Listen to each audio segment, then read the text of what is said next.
Hello and welcome to Unpublished Opinions, an Institute for Justice roundtable podcast, the podcast where IJ attorneys get together and give their unvarnished and unpublished opinions about the law. I'm your host, John Wrench, the Assistant Director of the Center for Judicial Engagement at the Institute for Justice.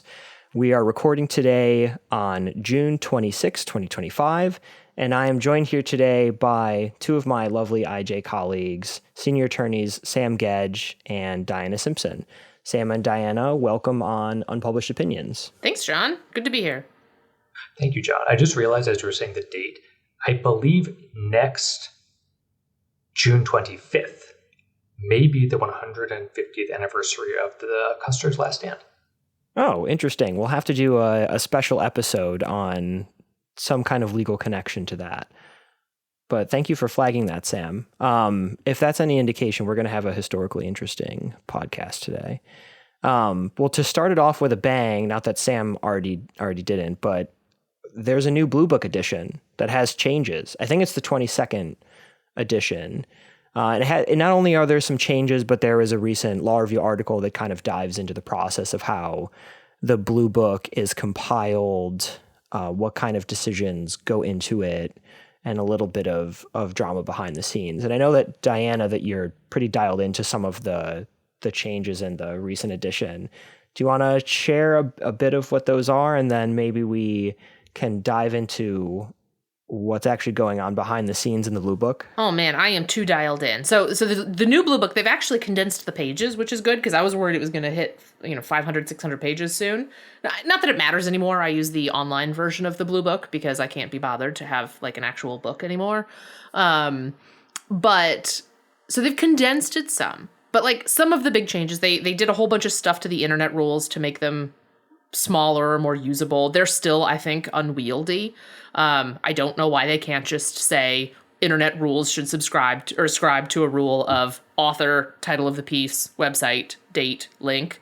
But that's just my personal... Do they not do that? No, they do. Well, there's like a different rule for every different kind of internet citation you could possibly use.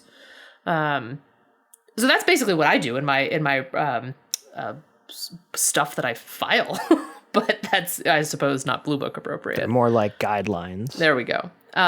They expanded Table 10, which is like a bunch of different jurisdictions, and that led to a lot of drama, which I will get to in a second.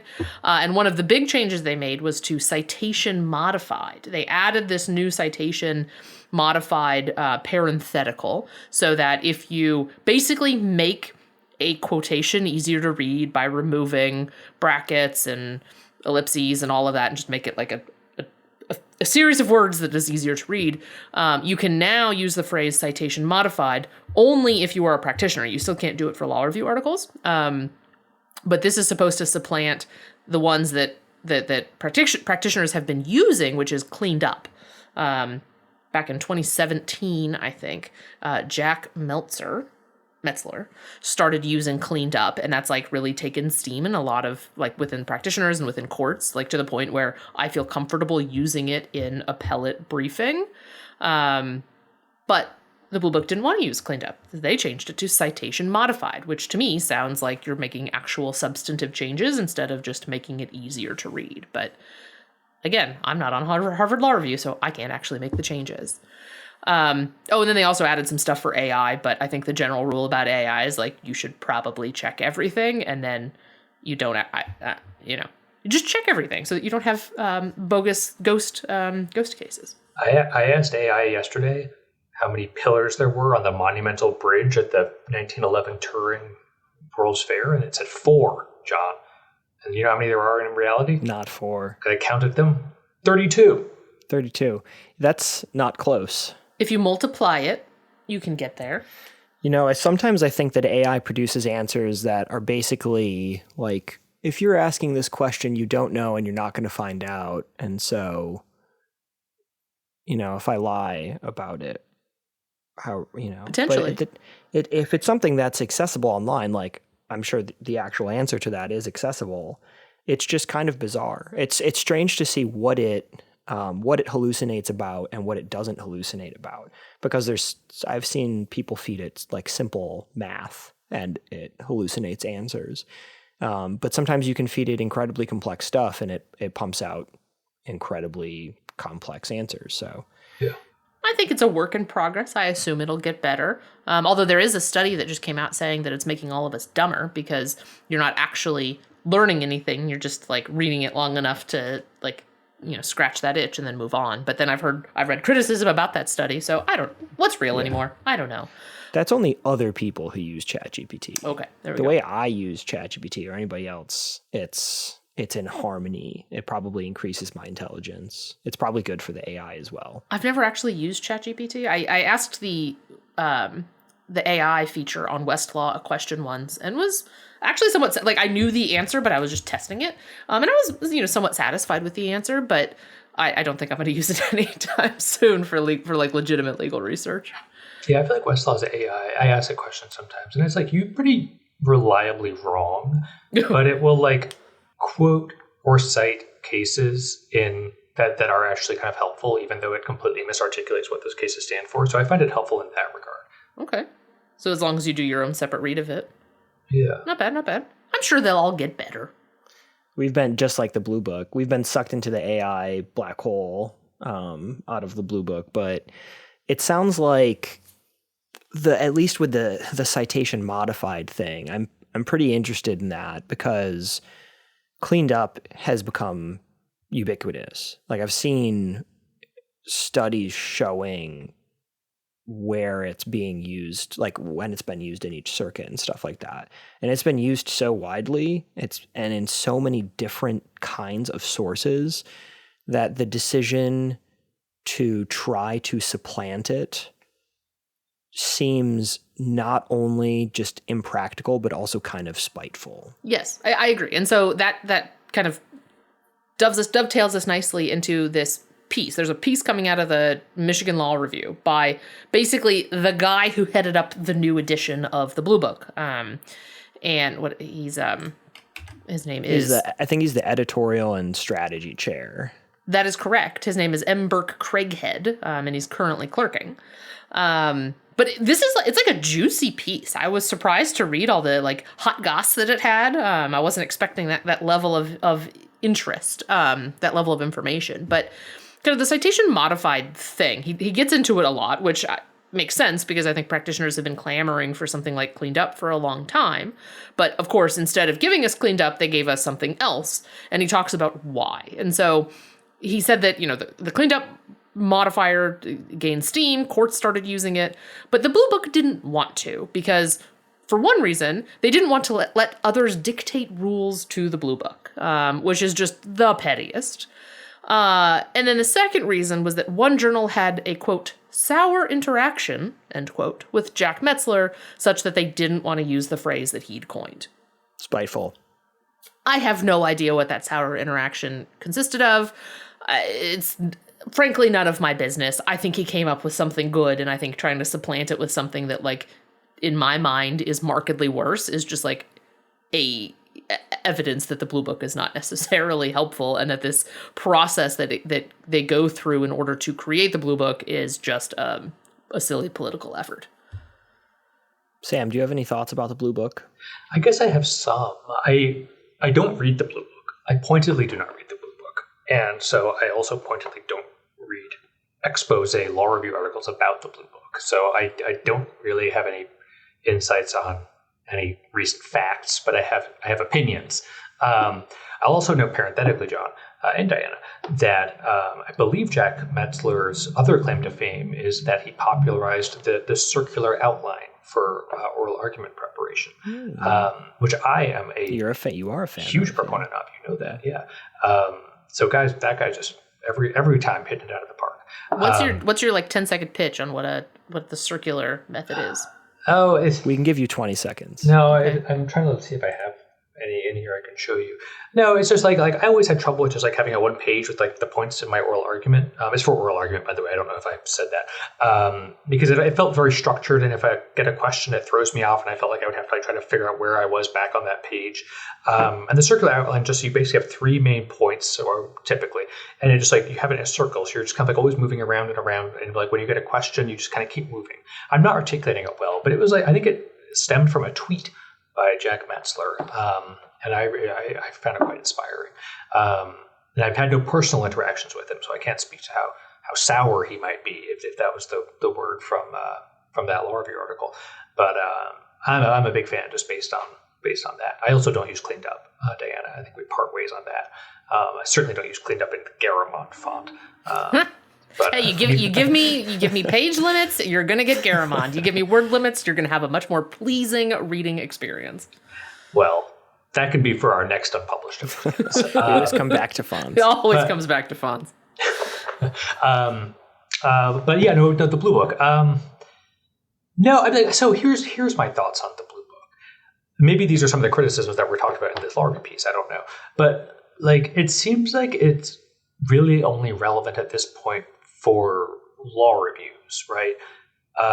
And most law reviews aren't read by anybody except other people who are writing their own law review articles that aren't going to be read by too many people. Or maybe I'm wrong about that. Maybe there's an entire world out there of people reading law review articles. I'm just not in on that. But it seems like in the real world, like the Supreme Court has its own citation style, which is markedly different from the Blue Book. I mean, for all I know, maybe they're just stuck on like Blue Book edition number 1 and they just haven't moved on. But it's fundamentally different citation style at the Supreme Court. Fundamentally different citation style from the Office of the Solicitor General. Totally different citation style for like Michigan courts of appeals and for the California courts of appeals, Texas, and Texas, Diana, absolutely. And at what point are we just kind of fooling ourselves when we call it a uniform system of citation? I mean, that's a good point. When you look at the Blue Book, right? There's the blue pages and the white pages, and the blue pages are relatively. I don't look at either. Diana, okay, but you can go look at so. You can go look at the Blue Book, and you'll see the first small section of the book. The pages are actually blue, and then the larger section of the book, the pages are white. The blue pages are the pages for practitioners, and they're like actually useful. And some of them are kind of if they don't answer the question, you then go look to the white pages. The white pages are the unwieldy stuff, but the blue pages is where it's useful. And like that could actually be somewhat more uniform, but like as the book expands and gets to like 500 pages, people just aren't reading it. And so like you have judges who are just like, you know what? I am familiar with the 12th edition of the Blue Book. I do not care to learn the 13th or the 14th or the 22nd edition. And so my general rule is like, I kind of follow the Blue Book, and as long as stuff is consistent, I'm happy. That's kind of where I'm at as well. And I mean, this kind of goes to your point too, right? Which is that for, I think, most lawyers just doing our day-to-day work, you got to know how to cite like the U.S. reports and the Fed Fourth and the Southeast Second or whatever, Southeast Third, I don't know.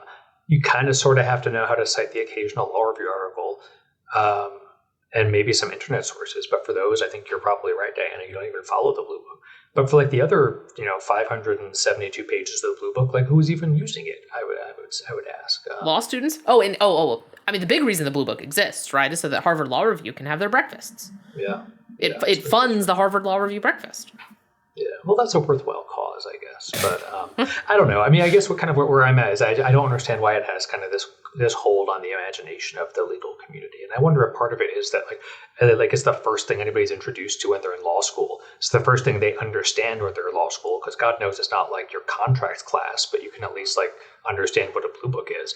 And then much like a baby duckling, it just imprints itself on people, and they have this respect for it for forever and ever. But I agree with the caveat that baby ducklings are cute, and I would not ascribe that character to the Blue Book. Well, I mean, I think the analogy would be ascribing it to the law students, but I think your point stands either way, Diana. Okay. So I don't know. That's kind of my take, John. Yeah, I'm very sympathetic to the kind of practical process of someone getting to law school, and the Blue Book is a bit of like a any port in the storm kind of thing, where you have a lot of rules. They are laid out. Do they change in every edition? Some of them do. Is it put together arbitrarily? Probably.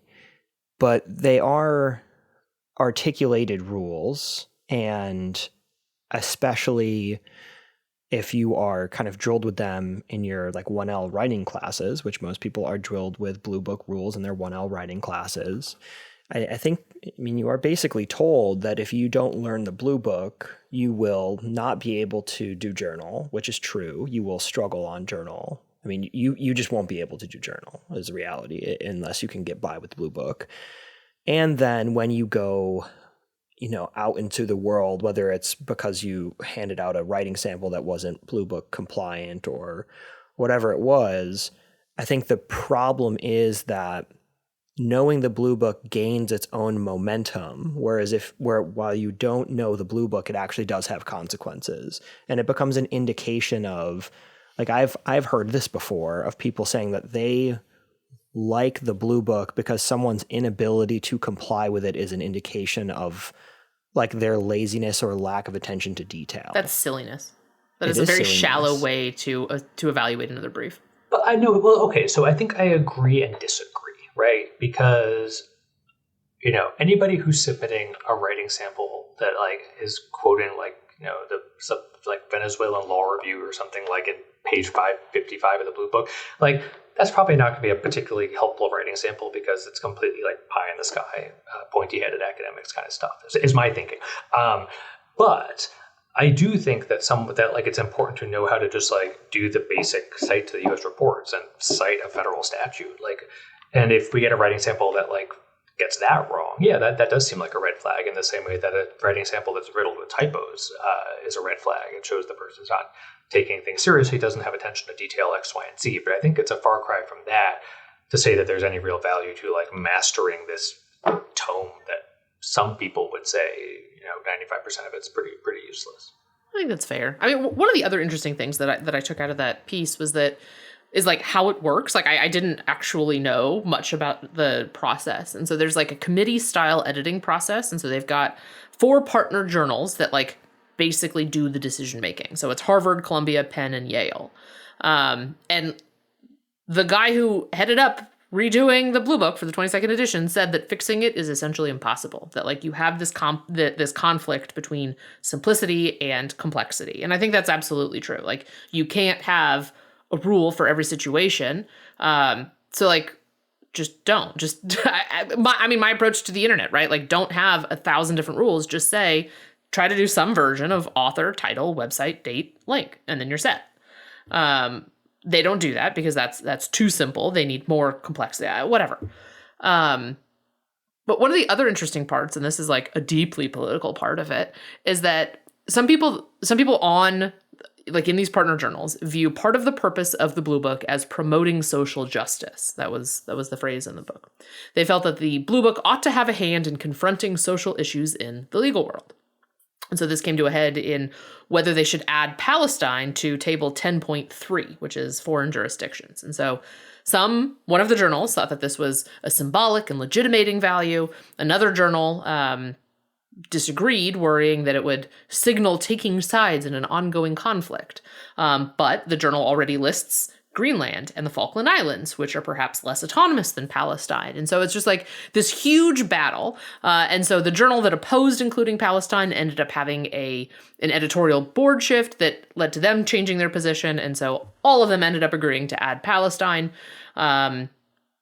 Query whether there's all that much legal academia coming out of Palestine. I don't know. But this was like a big part of this piece that was kind of somewhat incendiary, and I thought was, of course, very interesting. And you just pop my popcorn and read about it. Yeah, it's hard to imagine this going any other way when it's not only student run, but it's a committee of student run groups with different views on things. I mean, one thing that we were talking about before, it was one of the justifications for departing from cleaned up, that they don't like the idea of practitioners dictating what's happening in the Blue Book and the rules. I think that's a really interesting tell. Like they're kind of exposing how they think of the Blue Book, and I would think that the Blue Book would be at its best when it was kind of like a result of looking at how practitioners tend to use things and then piling it into something that's a little bit more standardized and maybe cleaning it up a little bit. but instead it seems like the Blue Book's the view of the Blue Book is that it is entirely prescriptive, and that if you try to compete with that, it's actually a threat to the Blue Book's prescriptive status, which makes me think, I don't know the answer to this. Do you know if anybody has ever attempted to do like a rival Blue Book, a different color book? Doesn't Chicago have like the maroon book or something? I've heard of that too. Okay. Yeah. And then there's the Solicitor General Style Guide, which is edited, I believe, by Jack Metzler. Oh, look at that. And then Texas has the Green Book that they use for their citations, which basically the upshot of that is that every appellate decision you have to include subsequent history, which is deeply irritating to have to track down. It's upsetting. I mean, I wonder if there's like a particular style guide called, the beige book or the lavender book, or we're just going to do colors for all of them. Yeah, I like the idea of competing citation guides, because it seems like the Blue Book has become so entrenched, and I mean, at least according to this article, potentially impossible to fix, that I don't see how that could get better. And so that means we're either going to kind of use the pieces of the Blue Book that are functional and ignore the rest of it, or someone will eventually just make a citation guide that's actually coherent and draws the line so that a bunch of things aren't constantly added to it. Yeah, I guess. I just continue to be convinced that like nobody outside of law reviews actually abides by the Blue Book in any way, shape, or form. Yeah, maybe an older version, an older edition of the Blue Book, but maybe. I kind of doubt it. Yeah. And you could like date yourself by which version of the Blue Book you follow. So I think 18 was out when I was in law school. I don't know. Maybe you can guess like the rings on a hoary oak tree. There you go. Or the teeth on a horse.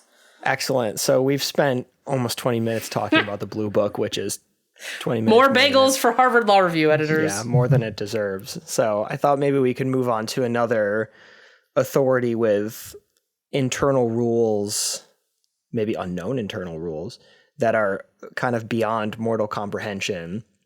And so this is about dictionaries. And so the reason I'm mentioning this is I've been kind of in the weeds on a bunch of founding era dictionaries for a few months, and I've discovered kind of their complexity, which is not something that I understood going into that.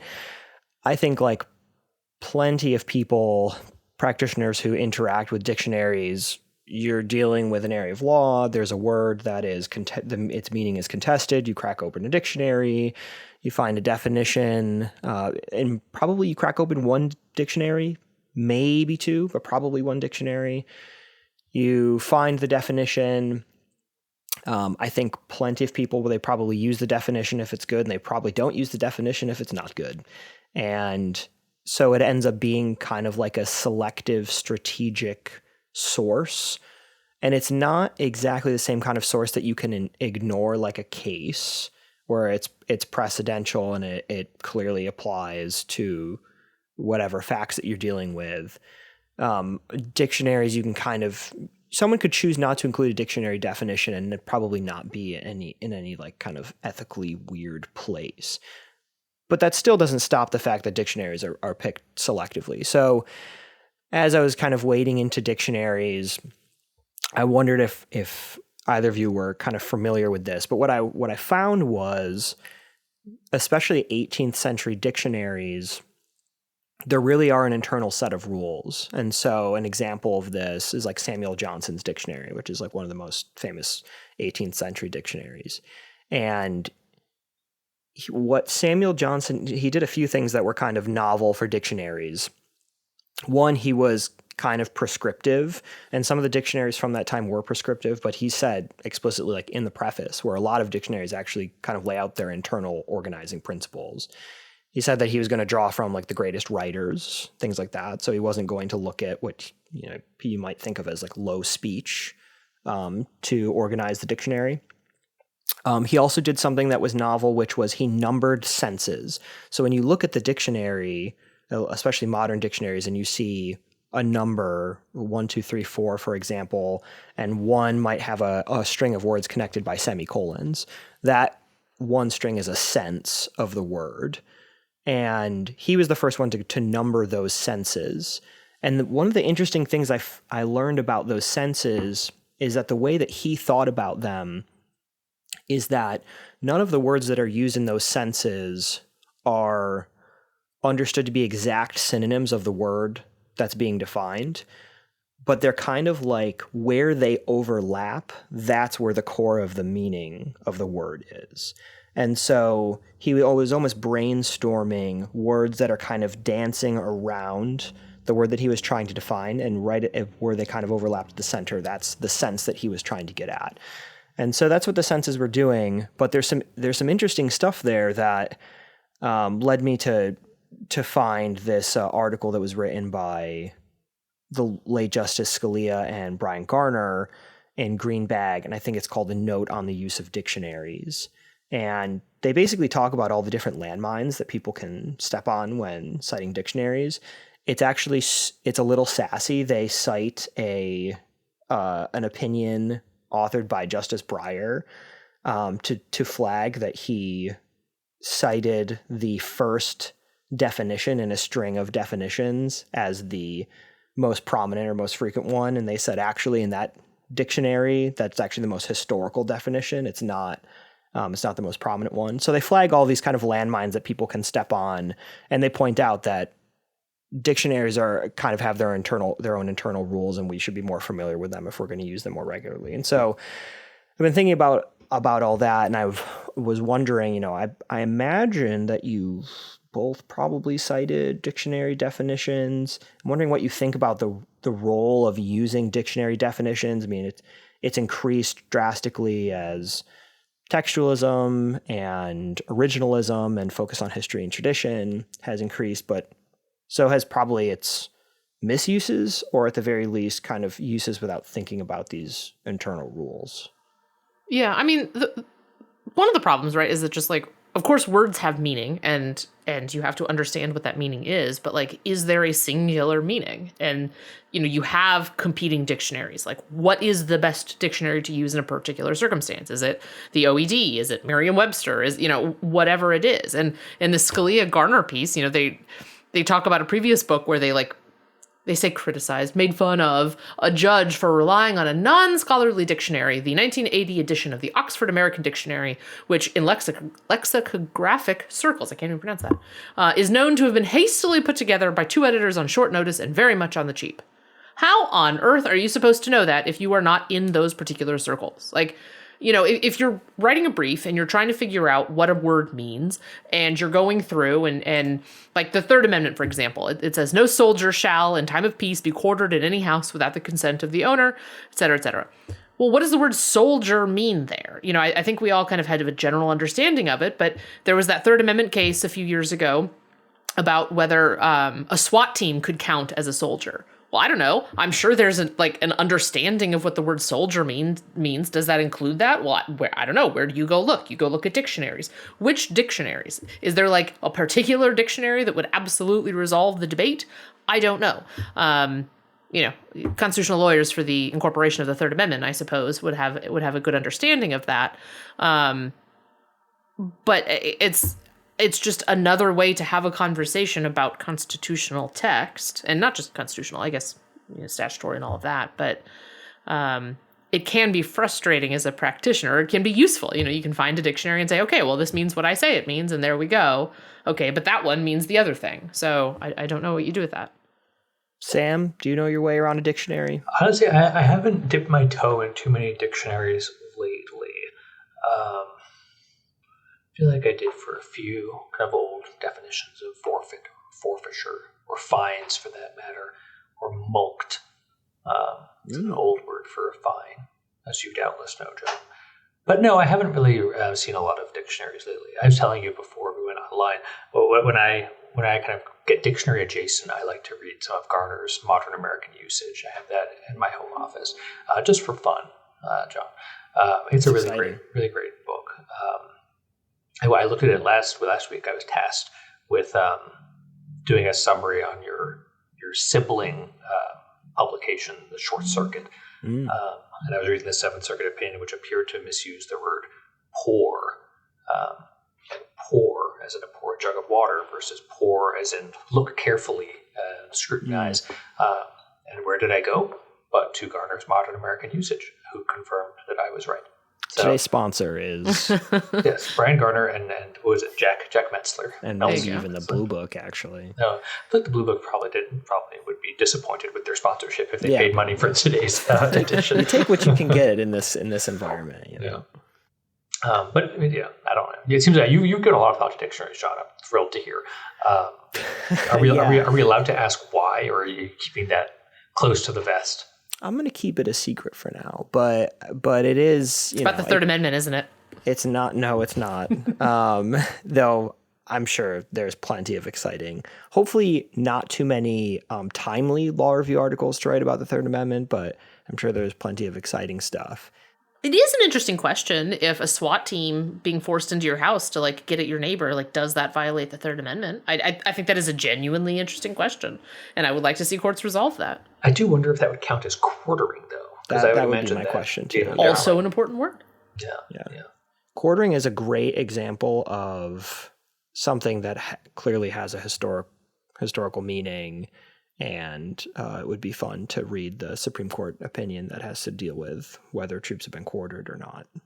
Yeah, the dictionary stuff is pretty interesting. I do think that a lot of it is the focus on it and the criticisms of its use are probably a result of people trying to over rely on dictionaries, because when there's some word, if there is a word that is ambiguous, it's so easy to find your preferred dictionary definition and then to even splice or take pieces of that definition to kind of fit whatever your theory is.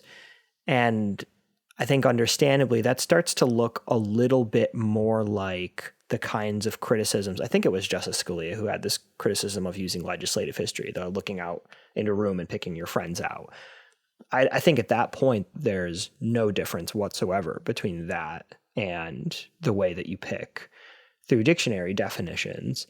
And so I do think it would probably be good if there was a little bit of discipline in going through dictionaries. But I actually don't think a lot of it is bad faith. I think a lot of it is just most people have not been trained to use dictionaries. It's not like there's a class, unless there's a class that really gets into originalism methodology or something in a law school. I can't imagine that they would be going into how to use dictionary definitions. And so I think that what ends up happening is people end up over relying on it without really getting into any of the nuances, and then they get called out for it. And I think that something that Diana said earlier, there's often multiple definitions, and are you really going to find one dictionary that has the answer? And I think in some circumstances, you can probably triangulate meaning by consulting multiple different dictionaries. But I do think that it's rare that you're going to find, whether it's one dictionary in the same way that you probably aren't going to find one case that fully encapsulates the meaning of a thing. And that's why when we're talking about cases, we usually find as many cases as we can that are on point, ideally from multiple different jurisdictions, and then they together kind of flesh out the shape of the thing. And I think that the same is probably true of dictionaries, but it's probably not really how they're used these days. So one question that arises often in public interest litigation is when saying no to a client or a case or an issue is better than saying yes. And I know that Diana has had some thoughts about this recently, and it's the kind of thing that, we at IJ think about often. But Diana, I was wondering what your thoughts on this are. Yeah, so to put this in context, obviously everyone's talking about Skrmetti. That's like the kind of one of the biggest case of the last few weeks, although I haven't paid much attention to today, so maybe there's a big one today. Maybe Hewitt was the big one. But it's... The ACLU brought Skrmetti And they were not the one who filed the cert petition that the Supreme Court granted. The DOJ filed the cert petition that was granted. So ACLU's case involved a due process claim as well. The court did not grant that. They only granted review of the equal protection claim in the DOJ's cert petition. And so, there was this big, really damning New York Times piece about it. There's a piece in the Dispatch today about it. There are a lot of questions about, like, was now the right time to bring this case? Was this the right way to bring this case? And as a public interest firm, the ACLU is one of the oldest public interest firms and one of the most well-known, would they have had that conversation? How did they have that conversation, and did they make the right choice? And so I think an interesting thing to go back to, and something I always like to think about is, the quintessential public interest shop was the NAACP. They pioneered this area of law where you pick a goal and you spend years working toward it. And so their goal, in the early 19th century, their goal was to overturn Plessy and its progeny. And so there's a 1927 case called Lum v. Rice that upheld Mississippi's exclusion of a Chinese American girl from a white school by applying Plessy's separate but equal formation to public schools. So this is 1927. This wasn't that long before Brown was decided. But the NAACP knew that the Supreme Court was not yet ready to overturn Plessy, obviously not ready to overturn Lum v. Rice, and they were definitely not going to do this in a public children's school. So they didn't want to create bad precedent, further entrenching that. So instead of doing that, instead of doing the big case first, they went back and did kind of these smaller bites that were a little bit more obvious. And so they started by challenging segregation in graduate schools. So Missouri refused admission to a black student to its law school, but there was only one law school. So you can't have separate but equal if there is no actual separate school at all. So then the state started getting a little smarter, and they're like, okay, well, we'll create a second school because we can't have one school. That makes sense. And so Texas they slapped together this law school for black people that ended up having 5 professors and 23 students and 1 alumni who was a practicing lawyer. The Supreme Court said, no, this is not equivalent. You can't do that. Oklahoma admitted a student to the PhD program, forced him to sit outside, use separate facilities, all of this stuff. And this case was kind of the last one right before Brown. And the Supreme Court said, appellant must receive the same treatment at the hands of the state as students of other races. And so these cases built upon each other, and they were much smaller asks, and they were obvious asks. Of course, the answer is there is no separate but equal if there is no other option. And of course, the answer is a Texas law school with, 5 professors isn't equal to the Texas white law school. And of course, Supreme Court justices know very well they have big egos about their respective institutions. And so these are just obvious next steps, so that once you build them together, you've got that language from the Oklahoma case that you can then say, okay, we're comfortable that the court is now ready to do the big thing, which they did in Brown. And so that's like the quintessential public interest effort of a decades-long approach to building good precedent. Skrmetti didn't follow this model at all, right? So the only transgender case we've had is before this case was Bostock, right? But Bostock wasn't a constitutional case. It was a Title VII employment discrimination case about firing people for acting in a way that didn't align with gender stereotypes. So 2 of the plaintiffs were fired for being gay. One of the plaintiffs had transitioned from male to female and told her employer that she would be wearing skirts, and was then fired because men can't wear skirts, was the theory. And so Gorsuch had this opinion that was basically like, no, you wouldn't fire this person if it were a woman wearing a skirt. You're only firing this person because it's a man wearing a skirt, and that's just classic sex discrimination. And so maybe a little high on that, and being a little surprised by Gorsuch's opinion in that, the ACLU, which had represented the transgender plaintiff in Bostock, then moved from that case to Skrmetti. And is it the next logical case to challenge a state's regulation of medicine for children? That's a big step, right? And as we saw, the Supreme Court said, absolutely not. That is not the next step. And so you have to ask a lot of questions. I ask a lot of questions, like, what was the goal here? And why was this the next step? And what would a better case have looked like? I mean, would it have been like a a challenge on a federal on an adult listing their preferred gender on their passport, or a restriction on military service by transgender members, or maybe even a bathroom ban that like relies on animus. I don't know. I feel like maybe something like that would have been the smaller step, and then you could import from the Title VII employment discrimination, and then maybe over to a constitutional ruling that says you can't discriminate in this particular way. And then eventually you get to medicine with children. But that's not the next step. And so instead, there's now this big Supreme Court case that is going to make it very hard going forward to litigate in this area, and is a shot across the bow for sex discrimination at all under the Equal Protection Clause. Yeah, Sam, do you have any thoughts on strategizing, strategery? Yeah, I suppose I read half of that New York Times article that Diana was kind enough to send me. It was a long one. It was very long. But long-form journalism is great. We should have more of it. I only regret that I didn't start reading it until like 5 minutes before we started this podcast. But I have kind of mixed feelings, right? Because it seems like a lot of the criticism of the ACLU strategy in this case was not so much that they brought the case in the district court, not so much that it was appealed up to the Sixth Circuit, but that they filed for cert. Like, that's the inflection point. I think that the folks who are criticizing them are really homing in on. Like, they should have just kind of let the loss on the Sixth Circuit stand to keep the issue away from the Supreme Court. I think maybe I'm wrong, but that's the take I get.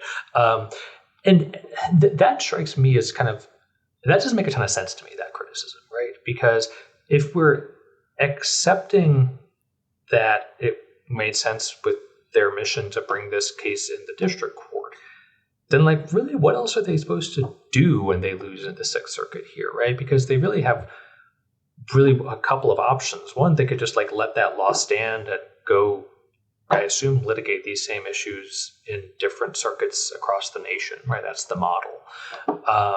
But then, like, what happens? Like, every time they lose a circuit court, they just let the bad precedent stand because they're afraid of the Supreme Court. And then you just keep getting this mountain of bad lower court precedent.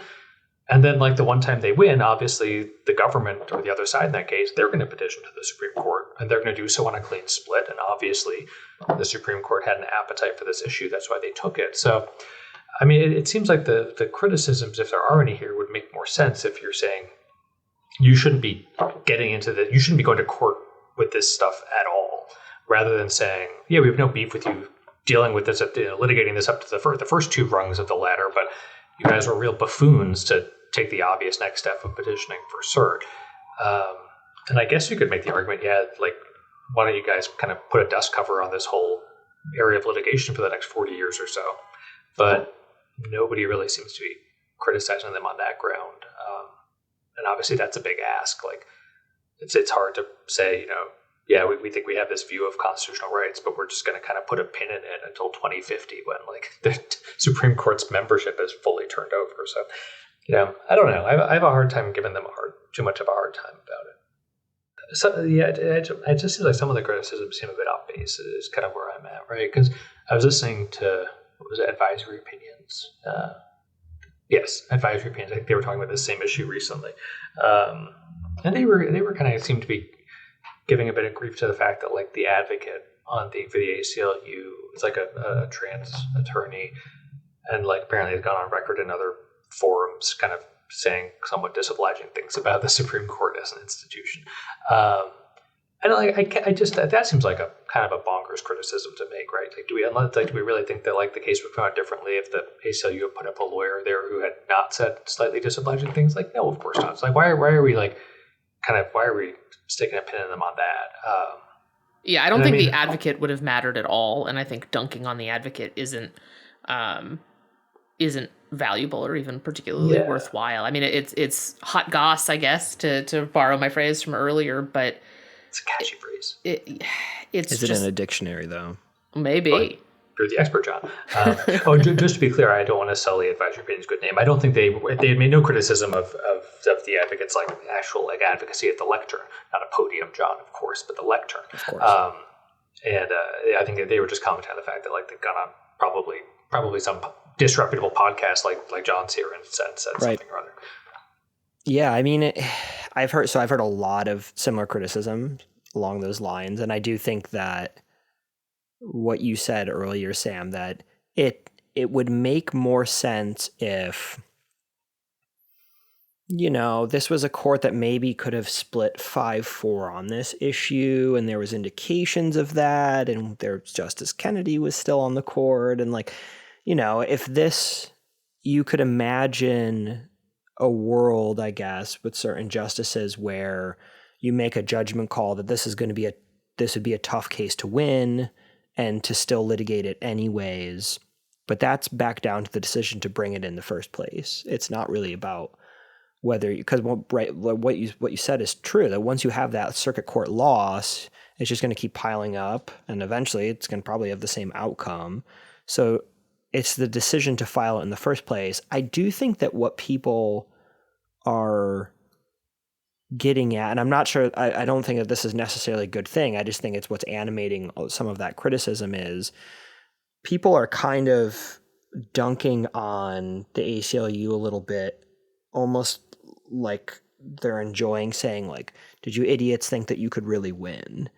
And I think there is some of that going on. And I think that that in some ways is probably a little bit more of an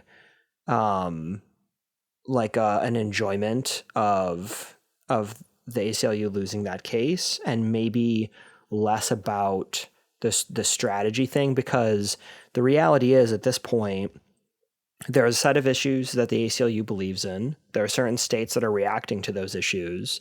And unless you are going to, as the ACLU, unless you're going to let those states react that way and not challenge them legally, you are at least ceding the ground in those states. And so you are either going to do that or you're not. And if you're not going to do that, you're going to sue, and you very well might lose at the Supreme Court. And I think one of the things that I was thinking about with this is like, I can't imagine that and I think this was actually in the article that the attorney who argued it said that was afterwards, it was always going to be an uphill fight. Like I'm sure the ACLU must have known that. They have to have known that. And so I'm curious about these situations where a public interest organization might make the judgment call to litigate something that they know there's a chance they lose. I'm curious if you have any thoughts about that. Well, 20 years ago yesterday, the decision in Kelo came out, and I think we're all on this call very intimately familiar with that decision. And I was not at IJ when all of that happened. I don't think we litigate any case assuming we'll lose, but we did lose that one, and it was a difficult road, obviously, and then we ended up losing it, and that's deeply frustrating. But that's also not the end of the story, right? And here we are. We continue to file cert petitions saying, "Okay, fix the error, you guys, please."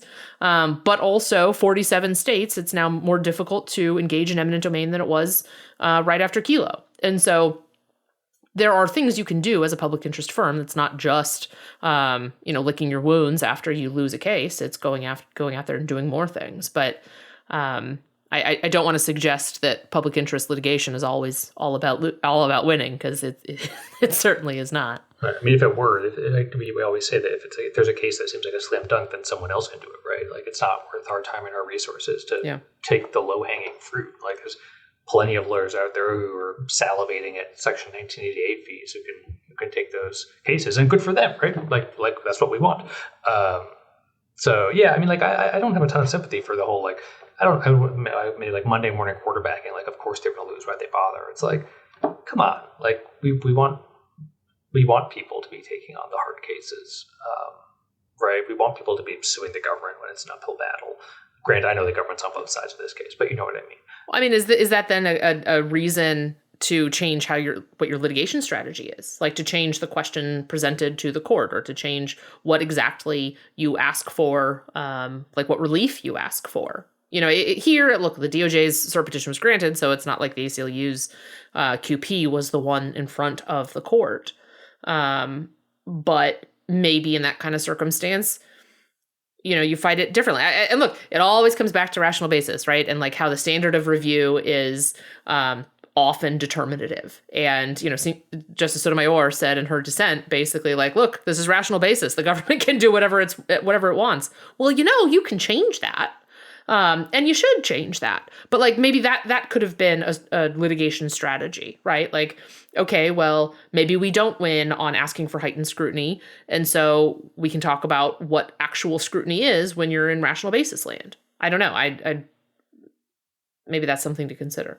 I agree. I mean, like all of that makes sense, right? There's certainly like hard strategic conversations to have in all these cases. And yeah, it just strikes me as kind of unhelpful just to kind of sit there and say, of course you guys were going to lose. Why'd you bother? Right? Like that just, I don't think we want to be dissuading public interest from taking big swings. I agree. And look, we've got the, speaking of the rational basis test and which test ends up being dispositive, we've got the porn case coming up any day now, right?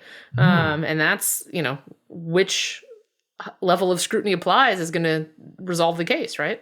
Yeah. Well, yeah, as long as there continue to be levels of scrutiny, which hopefully in the First Amendment context will be some time yet. Well, yeah.